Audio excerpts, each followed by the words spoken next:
Our next story is about Jack Ma, once China's most celebrated entrepreneur and now a man out of favor. For the last 2 years, Jack Ma has been living a life of obscurity. He hasn't been seen in public. He hasn't posted anything online. And neither is he giving any interviews. And this has left many wondering, where exactly is he and what is he up to? Well, he has been on a global jaunt of sorts, traveling from one country to another. He was first seen in Japan, then in Thailand, then in Europe, and now he has been spotted in Australia. Have a look at this headline. Over the weekend, Jack Ma suddenly reappeared at a hotel in Melbourne. Reports say he has been spending a lot of time in the city. Doing what? No one knows. But there is speculation that he could be spending time with the Morley family, an influential family in Australia that helped him in the 1980s. It played a crucial role in shaping his future as an entrepreneur. Ma even set up a $20 million scholarship fund under the name Ken Morley, his so-called mentor. Interestingly, even the Chinese state media is reporting on Jack Ma's reappearance in a clear bid to allay fears about his well-being. Well, if he was indeed doing well, he wouldn't be trotting the world. Let me just take you back to October 2020. This is when Jack Ma made his last public appearance in China. This was a week before his company's IPO was blocked. It was supposed to be the world's biggest IPO, by the way, worth more than $35 billion. The company I'm talking about is called the ANT Group. ANT. It had the IPO, and had the IPO gone ahead, it would have become the world's most valuable company. But that did not happen. The government of China did not let that happen. The IPO was killed at the very last minute. And then the company's founder went missing. Why? The answer lies in a 2019 speech. Speaking at a summit in 2019, Jack Ma criticized Chinese regulators.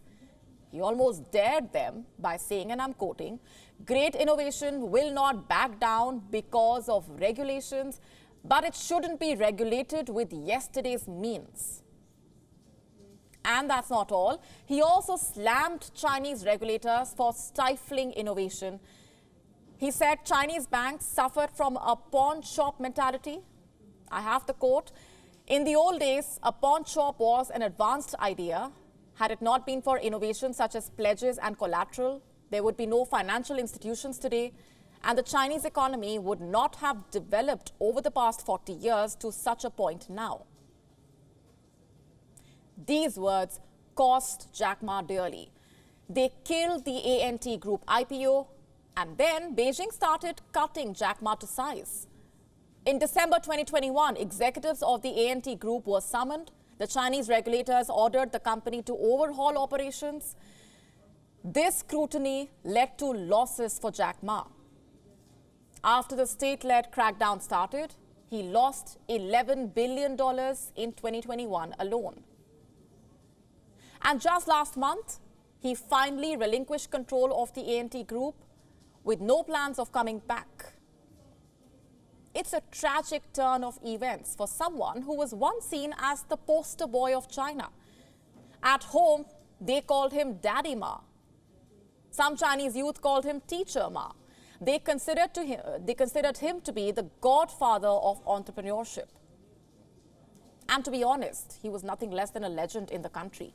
He used to sing, dance, act, paint, perform stunts.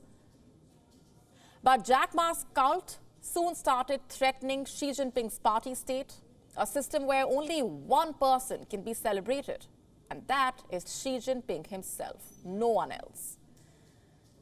This was evident in numerous reports of the Chinese state media. They ensured that Jack Ma loses his invincibility. He was called a villain, an evil capitalist, even a blood-sucking ghost.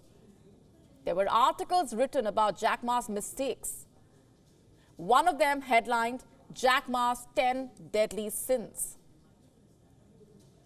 Despite the criticism, Ma tried to revive his fortunes and his image. Attempts were made to list the ANT group, but it has not happened yet.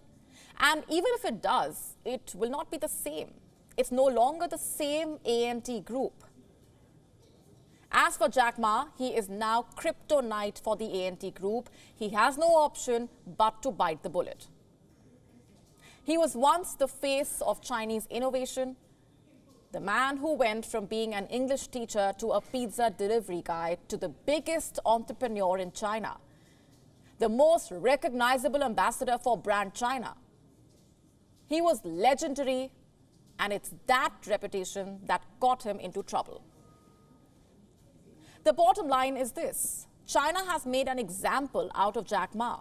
His fall is supposed to be a message to all Chinese entrepreneurs.